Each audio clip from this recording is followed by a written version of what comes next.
Recording. Hello, everybody. Welcome to another episode of Drop in the Gloves. Thank you for joining us today. Tim's here. I'm here. It's exciting, Tim. We had a big snowfall here in Traverse City, Michigan. You still wearing shorts and t-shirts in North Carolina? No, it's cold. It was in the 20s this morning when I walked the dog, but no snow yet. I don't think we didn't get any snow last year, so not much. Maybe an inch would be a lot down here, but I do miss it a little bit. It's nice, and honestly, it's great. The kids are out sledding. It was fun. Chickens are not enjoying the cold, I'll say that, but it was fun. Got the van stuck already, which was always a pleasure. Always a blast to get my big bus stuck. That's fun. Trying to get that unstuck. We got a couple of tweets about wanting to see this chicken coop / car that situation that you got. I want to see a picture of that. I can make that happen. Yeah, I'll take a picture of that today. It's redneck. Like it's really WT, but it works great, and it honestly is great for the chickens because it's airtight. So they go in there at night, and I have a heater for them, which, by the way, just sucking my electricity. I'm nervous for the first electrical bill. Usually, I pay around $100 a month, but I do everything electric because we don't have propane or anything like that. Tim, I'm nervous. It's going to be like triple, I think. And if it's triple, I'll tell you this and all the listeners, those chickens are dead. I'm not going to keep spending that much money on them. It's food, it's lodging, now it's electricity. They're gone. I will just leave the door open. They'll be dead. And I won't tell the kids. Well, didn't you say they're not laying eggs either right now? They don't lay eggs because it's too cold and they're just not, they don't get their exercise or something. I don't know. Yeah, so I haven't seen an egg pre-Thanksgiving, USA Thanksgiving. It's like the same thing of the joke people say about having like a garden in your yard, and you spend like all summer and hundreds of dollars on like the seeds and the tools and the water just to get like $1.50's worth of vegetables. You know, I do it every year. My wife, let's do a garden. This year she wanted special kind of dirt, so I went to the garden center and got peat moss. I mixed it in. I'm constantly mixing in the ashes from our fireplace. That's supposed to add nitrogen. It's very good for it. I plant it, I tend to it, but then every stinking year we go to Northport for 2 weeks, and it's the hottest 2 weeks of the year, the end of August, and everything dies. So I spend all of June, all of July watering, tending to, just keeping the kids off the garden. We don't get anything. It's so frustrating. 2 years in a row, and I'll do it again. I'm a glutton for punishment, Tim. But anyways, moving on. There's been a lot going on, but first let's give a shout out to our friends at Give Better. For those of you who haven't signed up yet, shame on you. You should have did it earlier. They drew the name. We're going to release that hopefully next week. We have to go through some legal stuff, right, Tim? I think. I don't think know. So. But the drawing's already been made. For everybody else, you can still sign up. It's a good company. Give Better, revolutionizing the gambling market. Used to kind of be seedy. Maybe you didn't feel good placing all these bets. Now you can feel good. You place a bet, you lose. 25% of all losses goes to charity, and a charity of your choice. It's fantastic. You win 100% of it. They're not taking any cut of it. Give Better is the best responsible gambling partner you can get. All your losses are tax deductible. It's a fantastic idea. Go to givebetter.com. Tell them we sent you, register. It's live in Canada right now, coming soon to the USA. Tim's a gambling fanatic. He uses Give Better. So check him out. Tell him we sent you. Givebetter.com. Is it .com, Tim? Yes, it is. Yep. And it's BETTOR. Givebetter.com. All right, moving on. Speaking of losing a bet. I lost big on this one. I got a lot of snarky comments from my friends when Patrick Kane signed with the Detroit Red Wings yesterday. I saw it come through the ticker. I was shocked, to say the least. What was your initial reaction? I think I broke the news to you, Tim. What was your initial reaction when you saw that he signed with the Red Wings? I loved it for a lot of reasons. I love it for he'll look good in that jersey. I love it because you were wrong. And I love it because he's reuniting with DeBrincat. And I love that a team that is surprising people is adding a piece that's going to make him even better. So it's just a win-win-win. It's amazing. Maybe he only wants to sign with the original 6 teams. Could that be it? Chicago, Rangers, I think Detroit. There's a bit more that went on to it. But yeah, there's a pattern there. It seems like there's only one thing that went into this decision, and it's the Alex DeBrincat factor. I did not realize that they were that close, and we were around them when we were there for the convention. Tim Kaner was there, DeBrincat was there. They were close. I didn't realize that their relationship was that strong. Strong enough to persuade Patrick Kane to go there and I don't want to say miss out on the Stanley Cup, because I know how these clips get clipped up, and I'm going to look like I'm just dogging on the Red Wings. But let's call a spade here. The Red Wings are not winning the Stanley Cup this year. Not a chance. They don't have it. They're good. They're overachieving expectations. They're not winning a cup. That's it. Unless they go out and make drastic changes to their roster. They're having a very fun year so far. It's sweet what they're doing. They're still third place in the Atlantic. And they're going to get lapped by Toronto and Tampa once they get their act together. There's a very strong chance the Red Wings don't make the playoffs this year. So all of that being said, Patrick Kane signed on to play with this team just to play with DeBrincat? That's it. You want to play with your buddy. That's just you're sacrificing success just to play with your friend. That's pretty remarkable in my eyes.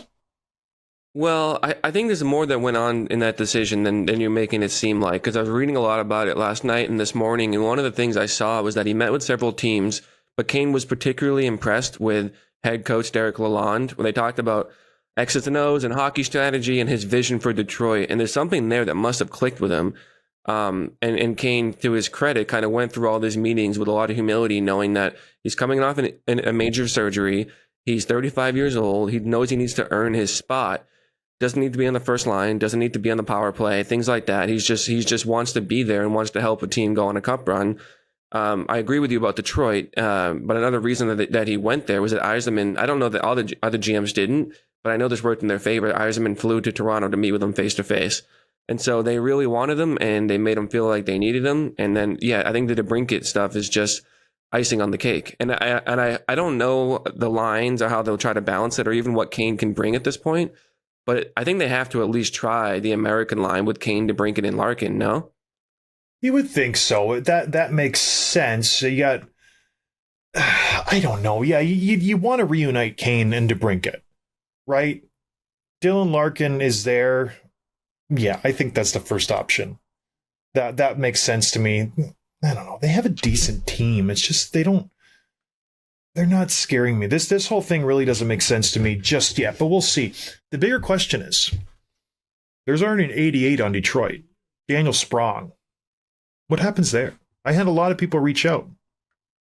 Yeah. Friend of the show, Andrew Benson's like, what do we do? Does he pay Daniel Sprong? Does he give him something, a watch or something? I've never had this situation where someone comes over as high profile as Patrick Kane, who this number is synonymous with him. Just like it was with Eric Lindros. That's their number. Wayne Gretzky 99, Ray Bourque 77. That's their number. What's going to happen there, Tim? You think Sprong's just going to offer it up to him? I think he already did. I saw a report that he already said he could have it. But that I think Kane will still, even though he doesn't have to, probably do some kind of gift or something, right? You would think, or does he even take it? Because I don't know. If I'm Kane, I don't take that number. I let Sprong have it and I switch it up, but I don't know. If you're a Hawks fan, does him signing with a longtime rival bother you at all? No, I think it's a good thing. I think there's some history there. My only concern, this is a very small concern, is he going to be the new Patrick Marleau, where he just bounces around from team to team to team? And it does it tarnish your reputation a little bit? Where you could have been known as Patrick Kane, Chicago Blackhawks. Obviously, last year he wanted to get out of there. The Hawks are tanking for Bedard. They win the Bedard sweepstakes, but go to the Rangers. Now you're signing a one-year deal in Detroit. What if it doesn't work out here? You don't really do anything. Maybe you missed the playoffs. Do you really want to re-up again for DeBrincat?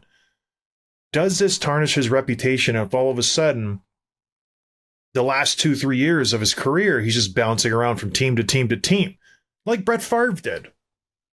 in football. He went from the Packers to the Vikings to the Jets, and it kind of tainted it for me a little bit. He should have just stayed with the Pack.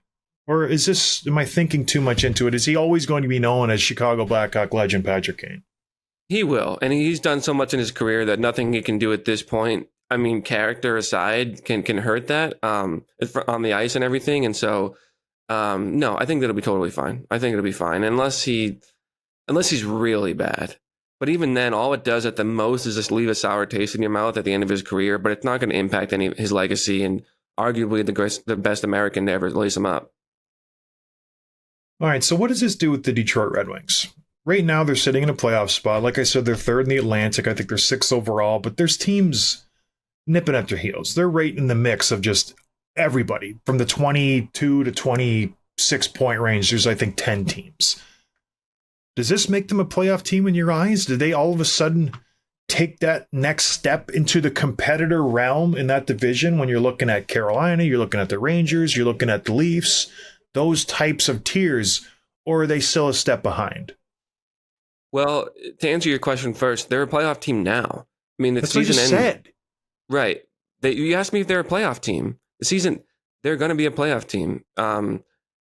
But that said, no. I don't. What's a first round matchup that's likely, that's realistic that they can win? Can you think of any? I think if they match up versus the Bruins.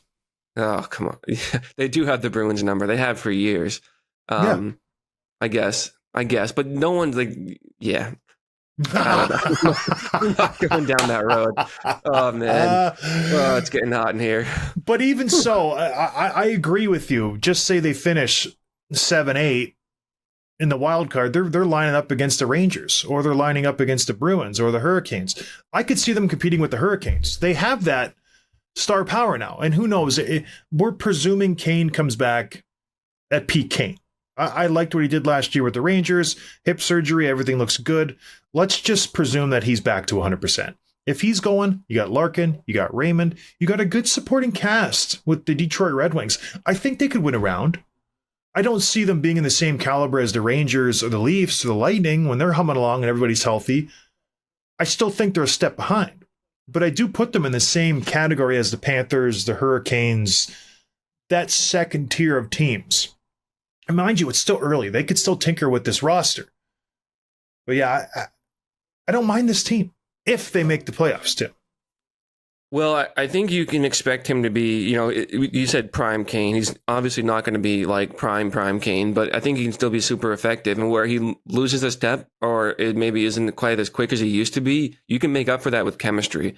Him and DeBrincat have that as well as almost any two players in the league, and they've shown that. So, they can find each other, they can read each other. So I feel like that's going to make up for the fact that he is 35 coming off major surgery, and also just the fact that he's Patrick Kane. So, I hope so. I mean, I think this is a good thing for the Red Wings, and I don't know. Do you feel like he pursued a multi-year deal anywhere and didn't get one, or was he always looking for one?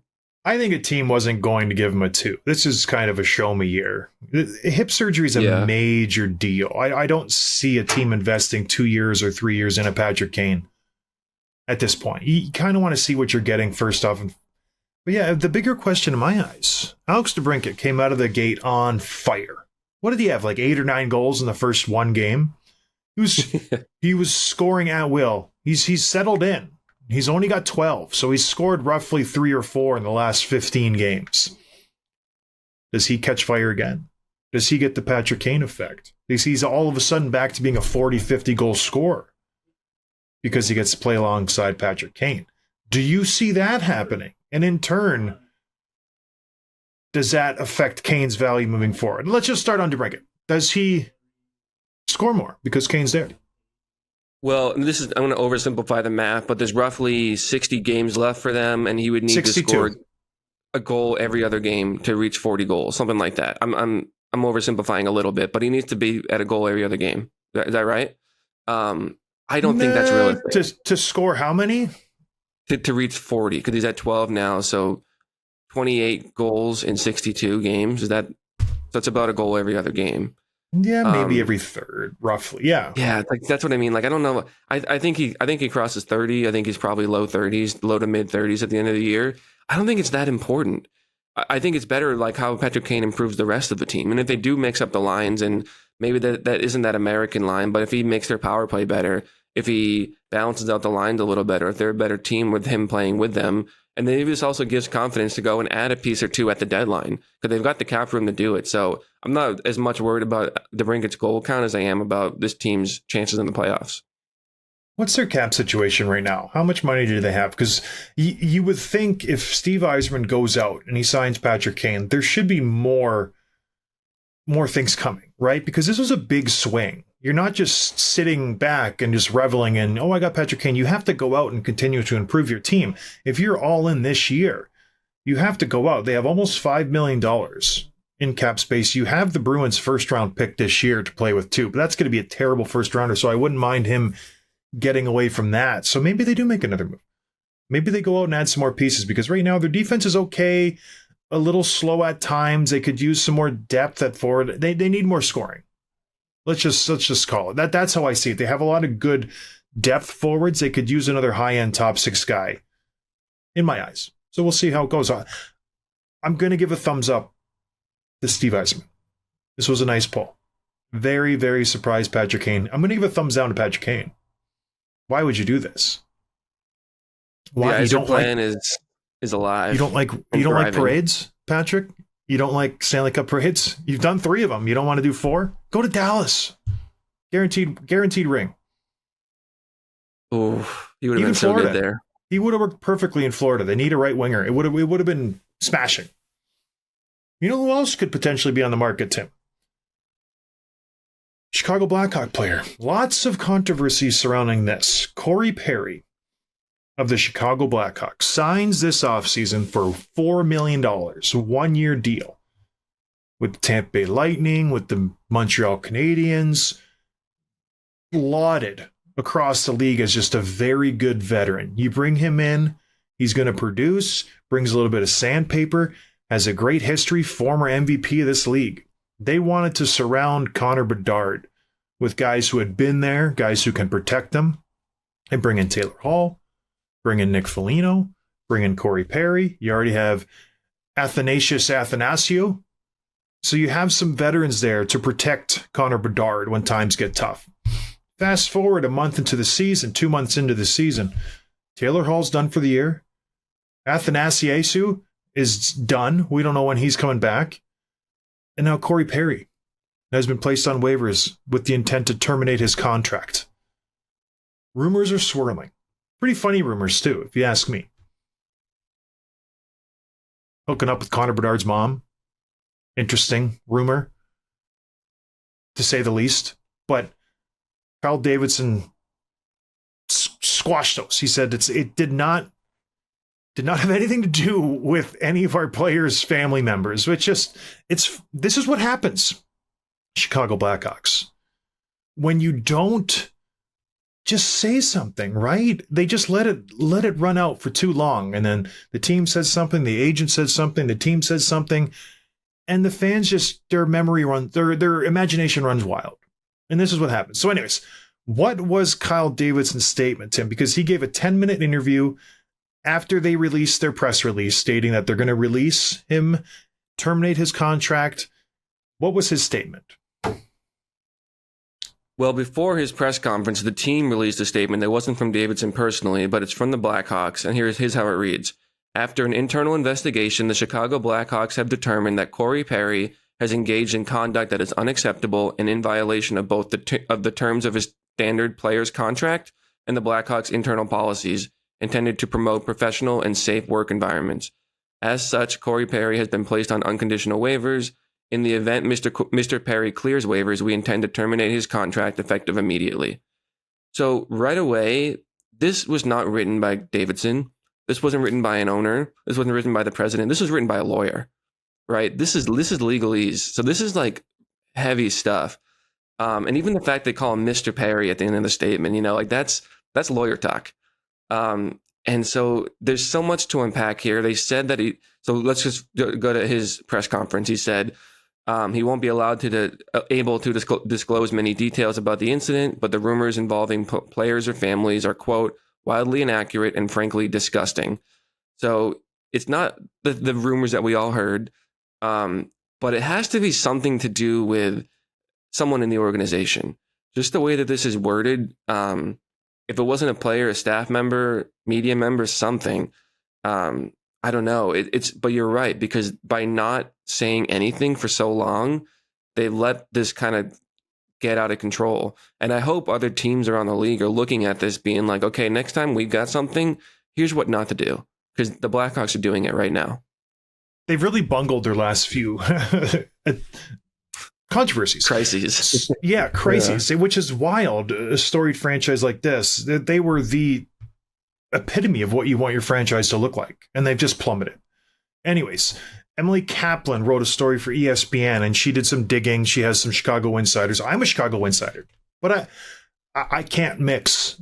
I'm torn right now because I know things, but I can't mix. So I'm going to say what Emily Kaplan said. She says a source told ESPN that Corey Perry traveled with the Blackhawks to Columbus last Tuesday, a day before the game, and an incident occurred that day involving a team employee.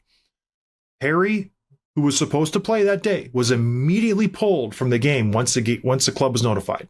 And at that point, they began an investigation. So, let's just break this down, because it's pretty easy to kind of read between the lines. An incident involving a club employee, if he got into an argument with a staff member, he would not have his contract terminated. I've seen guys have physical altercations with equipment guys, with medical guys, with trainers, where something happens. It doesn't terminate your contract. The only thing that makes sense to me at this point is there was some fraternization between a female employee and Corey Perry by the time they landed in Columbus and the next day. That's a long period of time. You get in around noon, 2, 3 o'clock, check into your hotel, you go out to dinner, maybe you have a couple drinks. Something happened between touching down on the tarmac and pregame skate the next day. We don't know what. But if you just sit back, try to figure it out, that's where I go. And this day and age, with the Me Too movement, with all the bad stuff that happens with the sexual harassment, teams don't want to be associated with it. I'm guessing he had a few too many pops. There was some staff members at the establishment he was at. Columbus isn't a big town. It was a Tuesday night. He approached somebody, and he probably did or said something that was inappropriate. And the Hawks said, we don't want anything to do with this. You're done. Gone. And that's all hearsay. I'm alleging. I'm just guessing that's what happens. But that's the only thing that makes sense to me. I don't think this happens if he gets in an argument with a coach. I don't think this happens if he has a disagreement with the staff member. I think they handle it internally, maybe suspend him for a couple days. This is the only thing that makes sense to me, where if it got out, if this staff member said something to the press, it could go like wildfire, especially with the Hawks' history with sexual misconduct. So I feel like this is the only thing that makes sense to me. And I don't know what happened. But this is, I bet you this is what happened. Don't you think, Tim? Yeah, it does make the most sense. Because even if he said it had nothing to do with other players, but even if he had said something like over the line to a male member of the team or the staff that was like a slur or something like that, they wouldn't respond this way. No. He might be punished. He might be benched. He might, be, I don't know. We probably never would have heard about it. And so, yeah, it had to be something bad enough. And just for context, I know this is a different team, but we talked about this all over Twitter. Lucic got arrested, and his wife told the cops that he choked her, and there was broken glass, and the Bruins didn't put him on waivers, and he went to players' assistance. Now, that was for sure a substance-related thing, and we don't know exactly what the deal was with Perry. Probably it was. At least he was drinking, but just for the context, either what he did was so much worse than Lucic, or the Bruins kind of look like they were a little too lenient on him. So there's some winners and losers coming out of the situation, too, when you compare them. I think Chicago's history plays a part in this, where if Corey Perry's on another organization and this happens, maybe the response isn't as swift. But because of what happened in 2010 and what happened with Kyle Beach, their hands are tied. Like, we have to get rid of this guy. We have to look like we're aggressive and we're proactive. Let's just get him away from the team. It lines up that way. So let me ask you this. There's been basically nothing reported other than like what you just read is like the most information we've really gotten. Do you think there are people that outside of the organization, like I won't say names, but the reporters and things who typically break stories, do you think some of them know and are sitting on it and haven't released it? Or is this really hush-hush just in the organization? There were no reporters at that game. I know that. There were no beat reporters at that game in Columbus. So there will be no one to talk about it in the press. I know that for a fact. I called that game in Columbus when he was pulled. So after the game, they got shellacked and there was no reporters to ask questions. So the color guy had to go down to the room and ask questions for us for postgame. Because they usually will react to the coach's postgame interview. And there was just no one there to ask him questions from Chicago. Usually they'll travel with a couple of reporters. This didn't happen. So that might be why there's not a lot of information going out right now. But yeah, people know, right? Like someone has to, right? He didn't go out by himself. If he did go out, allegedly. We don't know if he went out or not. But if he did, he's not going out by himself, I would hope. It's too bad. Again, we don't know what happened, but what is he, 38, married with kids? It's tough. You don't want to be doing that. That's a tough look. Well, this is, speaking of legacy, like he had basically stayed out of the news in his entire career. Multiple Richard trophies, probably not a Hall of Famer, but in the conversation. And this is what, there's a non-zero chance that this is going to destroy his legacy forever. Well, let's not go that far, because just say everything dies down after this and we get no more information. That's it. Corey doesn't challenge the termination of his contract and everything just kind of calms. Fast forward a couple weeks, he's still a free agent. He doesn't get claimed off waivers. We'll know in a couple hours if he got claimed. Does that kind of make this go away? There's no charges filed and everybody just forgets about it. And he signs with another team. This could all go away. I could totally see this happening. Where he signs with a team, I don't know, in the new year. He kind of takes a beat, he skates, he goes home, he does Christmas, and then January 1 shows up and he signs with the Dallas Stars. I could totally see that happening, by the way. He's a valuable piece on the ice. But they're going to ask. Yeah. Well, you know what? You're making me think of another major story that's not too different with Jim Montgomery getting fired from Dallas. Yep. And we know that it was probably he had an alcohol issue and said something, but we know next to nothing about it. It got swept under the rug. It never came to light. And I don't remember him really having to address it when we got the job in Boston. So maybe it'll be similar to that.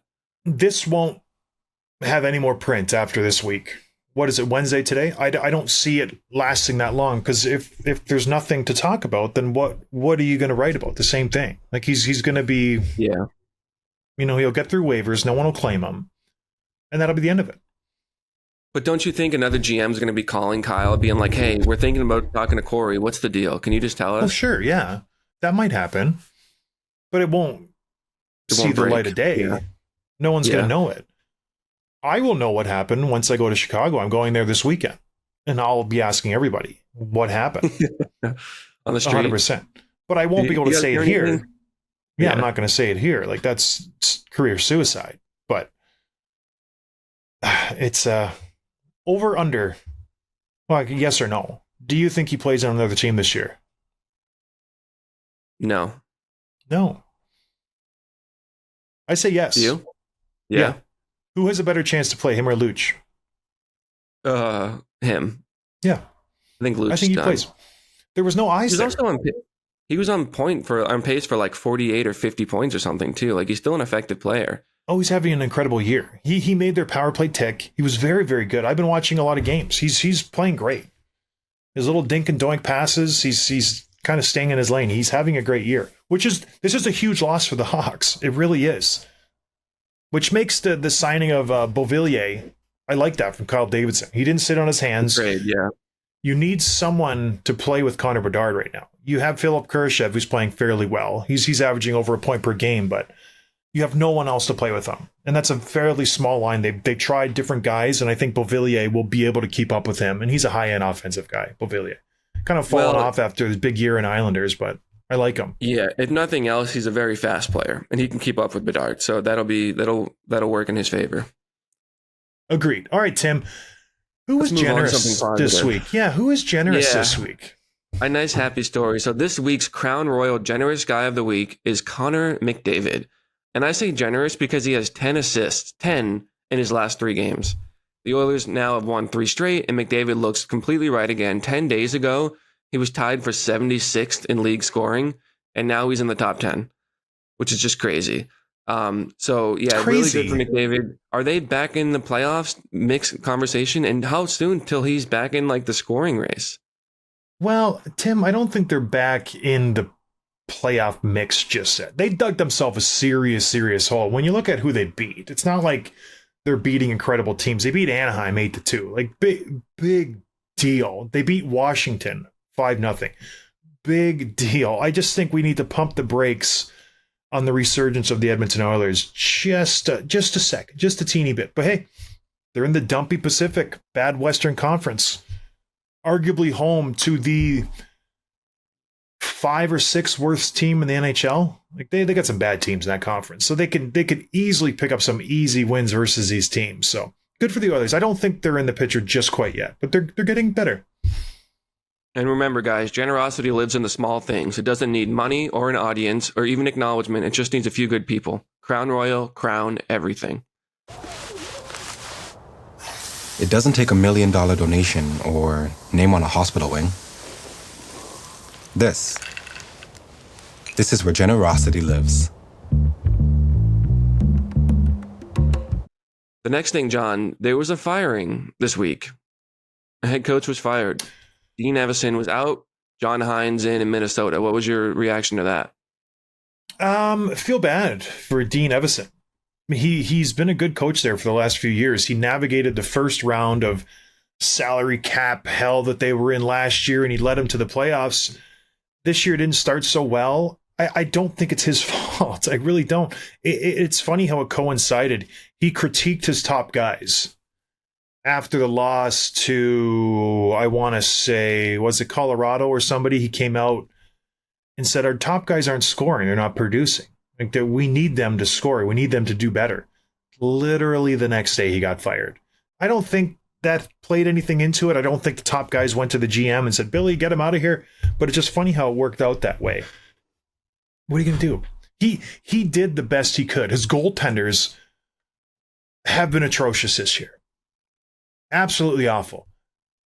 His forwards have been terrible this year. His defensemen have been abominable. The whole team has been just awful. Up and down the lineup. Brodin, Spurgeon. Zach Bogosian, I don't think has won a game yet.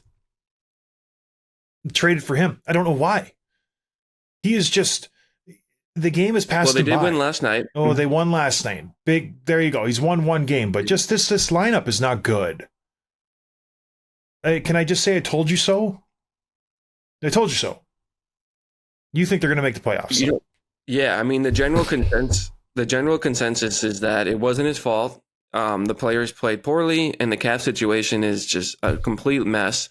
We beat this thing to death in the last couple of weeks, but that doesn't mean that it wasn't the right move. Something has to change if you have any chance of turning things around. And so bringing in a fresh coach, fresh energy, maybe they start to pile some wins together. I don't think so, but it's still probably the right move, even though it wasn't his fault. It's a reactionary move. They're bad. They're not all of a sudden going to just catch fire. Gustafsson sucks. Fleury's more concerned about his mask. He's done. The bigger question. What? Yeah. What? Kaprizov, if he does what he's capable of doing, he could carry a team to the playoffs, couldn't he? Not a chance. Kaprizov could score 80 goals. They'd still lose every game. The question is this. their team is locked up long term. Kaprizov, Boldy, Zuccarello, Eriksson, Foligno, Johansson, Hartman are all signed on for long term. Like, I'm talking 3, 4, 5, 6 years. What do you do with this team? Jared Spurgeon, Jonas Brodin, Jake Middleton. You're locked in. Gustafsson. How do you fix this team? All of a sudden, you're going to get $14 million off the books in 2 years. Does that make everything better? Is this your team that you like to, you're going to the cup with? Kaprizov, Boldy, Foligno, Spurgeon, Brodin. These are the guys? I'm honestly asking because I think it's okay. But it's not a good year right now for them. Not a good year. I still like the lineup. I still like the roster. And you're going to have a major part of the books come back available in 2 years. So really everyone knows it's kind of unspoken, but they're not going to be competitive next year either. And maybe they're better and they go to the playoffs, but they're not a cup contender until they get that space back. And then they have to use it well. And does that mean that they have to extend existing players and all half that space is added up on contract renewals? Or can they go out and get a major free agent? Or maybe there's someone that they drafted has a major breakout next year and then the ELC kicks out and they sign a major contract, whatever. But it's not just enough to say that they have that space. They have to use it well. And they have some time to do that planning. Yeah, the main guy who they're going to have to re-sign is Marco Rossi. He's playing well. He's up on the first line. 22-year-old kid from Austria. They drafted him in the first round in 2020. He's been playing well. As good as can be expected in his first foray on the first line with these high-end guys. I like his game a little bit. He's got 11 points, 20 games. He's playing okay, but I don't think he is going to command a huge deal. I think they do what they did with Matt Boldy. Maybe he signs for $4 or $5 million for 7 years instead of Boldy's $7 million, where everybody freaked out about. By the way, Boldy, I watched the game I don't watch many Wild games, but I caught one. He should have had 3 goals. He could not find the back of the net. It was just remarkable the chances he was getting, and he could not convert. I'm just sitting there, it's like shaking my head. You need to score these goals. I don't know what's going on. He has how many this year, Tim? He's got 2. 2 goals. So it's not good enough for the Minnesota Wild. Does Kaprizov have 10 yet? Kirill has gotten, he has 6. 6, yeah. Rightfully not critiqued by the coach. It's not nearly good enough. So he ain't getting 47 or 40 like he did a couple years back. So the Wild are in the midst of a funk. I guess the coaching change was necessary, but I just feel bad for Dean Evason. He did a good job. I think his record with the Wild was, I'm going to be off a little bit. I read it a couple days ago, 144 and 77-ish. It's a pretty good record in the NHL. Coaching a team where you don't have $14 million to spend. Last year, he was very good. So, I don't know. Too bad for him. All right, Tim, let's get to some quick hits here. Brought to you by DoorDash. Do you want quick delivery? Use DoorDash. And guess what? You can use our promo code NATION25 for 25% off and free delivery. But only in Canada. Not yet, you U.S. greedy sons of guns. Only in Canada. Use promo code NATION25. You get 25% off and free delivery from DoorDash. Back when we had them a couple years ago, it was in the U.S. You guys were spoiled. Not yet. You got to wait. So use DoorDash if you're in Canada. Promo code NATION25. Right, Tim? That's a good promo code. I like their old one better. Gloves DD. We couldn't get that. We fought for it, and they said no. You got to be one of the sheep, right, Tim? That's exactly what happened. Bah. I said, give us Gloves DD, and they said, yeah, no sheep. Nation 25. You still get 25% off and free delivery, so it's a great deal. And if you're in the USA, you're not getting anything. All right. What are we doing here with the quick? Tim hates it when I do the ads like that. I don't hate it. You don't love it. I don't like it. I don't hate it. Well, let's talk about the first one here. The trade rumor mill is swirling, and the first one right now is Nikita Zadorev. The major teams that are in on him right now are the Islanders, the Devils, the Stars, and the Leafs. The Leafs, by the way, are missing Liljegren, Klingberg, and Giordano, so they need to go get a defenseman. What happened to Gio? Do you know? No, I don't know. I just saw the headline that he went down. Broke his hip. He's going to miss significant time. Yeah. He's old. He looks old. He looks every bit of 40.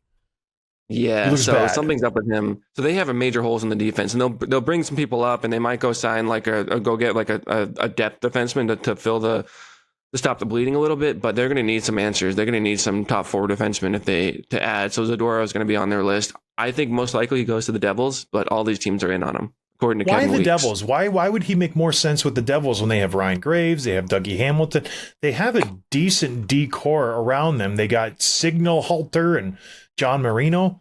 Luke Hughes, why the Devils? Oh, Ryan Graves is in Pittsburgh. Excuse me. You're right. Yeah. The Devils get pushed around in the playoffs. That was their. That's why they lost to the Rangers last year. They need to add some beefiness and some security for the younger, smaller players. They're built on like speed and skill with Hughes and Bratt and Luke Hughes and even like Toffoli. And so, yeah, they need someone tough on the back end. And I'm not saying he will go there, but if I had to bet on one of those teams, it would be New Jersey. That makes the most sense to me. Yeah, they lost Miles Wood. He was kind of their bully, but they have a little bit of beef, maybe. They got Brendan Smith playing forward, for Pete's sake. I think the best spot for him is Toronto. That makes the most sense to me. They're in desperate need for defense. They get Klingberg's contract off the books. Very similar to Nikita Zadorov. He would fit in nicely there. I really think he enjoys the big stage. He likes that kind of atmosphere. So, and they're in trouble, Toronto. They really are. Marner's playing really, really bad. The defense is just terrible. So hopefully they can figure that out and make a deal happen because, gosh, he's much needed right now. For the Toronto Maple Leafs. What else, Tim? Yeah, the Rangers had some tough injury news. Philip Hedl and Capo Kakko are both going on the LTIR, and Capo especially is going to miss significant time. It's not believed to be season ending, but it's not going to be a couple of days or a couple of weeks. It's going to be significant. And this happened on Monday. He took an awkward tumble into the board, something with his leg or his ankle or his knee maybe. So yeah, not good for them. That's going to hurt him a little bit. It looked really bad going into the boards. I'm surprised it wasn't season ending. So it's a good thing that he's going to be able to come back. But, it's funny how it works. You get one good player back and you lose Capo Kakko. Adam Fox is back from his injury. So that's good. Shores up the defense a little bit. But then you lose one of your high-end forwards. Because Kakko at this point in his career is a high-end forward. He plays a lot of minutes for them. Penalty kill, a little bit of power play, good 5-on-5 player. But I think the Rangers have a lot of depth. Like their first 2 lines are still pretty dangerous. They got Kreider, Zibanejad, Panarin, Trocheck, Lafreniere. Blake Wheeler, who's having an atrocious season, but he can pick it up. Nick Bonino's there. They got Gaudreau. They got Jimmy Vesey. They got a deep team. So I don't think losing him will be that big of a deal, but it still hurts. He's a good player, right? Capo Kakko. Good player. Yeah. What else, Tim? Anything else? And the last one here. Yeah, you mentioned this already, but the Hawks acquired Anthony Beauvillier from the Canucks. I think it is a little bit of a response to losing Perry and Hall and getting some more skill, but the Canucks were also looking to dump some salary. Wasn't really working out there. They got about $1.5 million on the books now. They might try to make another move or so because they're going to be loading up. You better believe they're going to be adding some pieces for a long playoff run, and this gives them just a little bit of breathing room. What makes more sense for the Canucks to add on the back end right now? Do you want to mess with that? They got Ronick, Myers, Quinn Hughes. Add a piece back there, or add someone up front where they're really strong, their offense, but they're kind of top heavy a little bit. They got JT Miller, Brock Besser. Then you got obviously the Pettersson line with Mekiev and Kuzmenko. Well, there's some wiggle room. What would you do?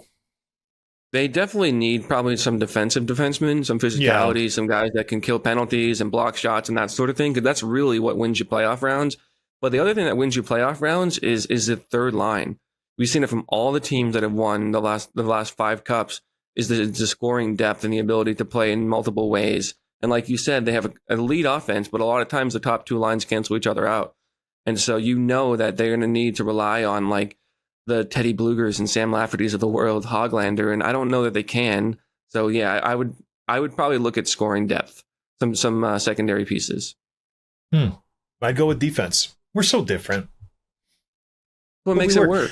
We're going to talk to one of their third liners, I think, soon, right, Tim? Connor Garland, we had him on the books. He was just kind of clearing out. He had a busy week, but he'll be in. That'll be an interesting conversation to talk to him.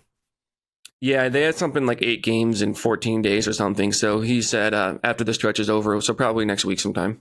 That'll be good. All right, everybody. We got a busy couple days too. Yeah, we'll get Graves. We'll get Garland. I'll get Patrick Kane. It'll be great. All right, everybody. Thanks for joining us. It was a good show. Cheers, Tim, on this great agenda. We had a lot to talk about. Go use DoorDash, give better, drink some Crown Royal, responsibly, of course, and stay away from your coworkers. And we will talk to you Friday. Cheers, everybody.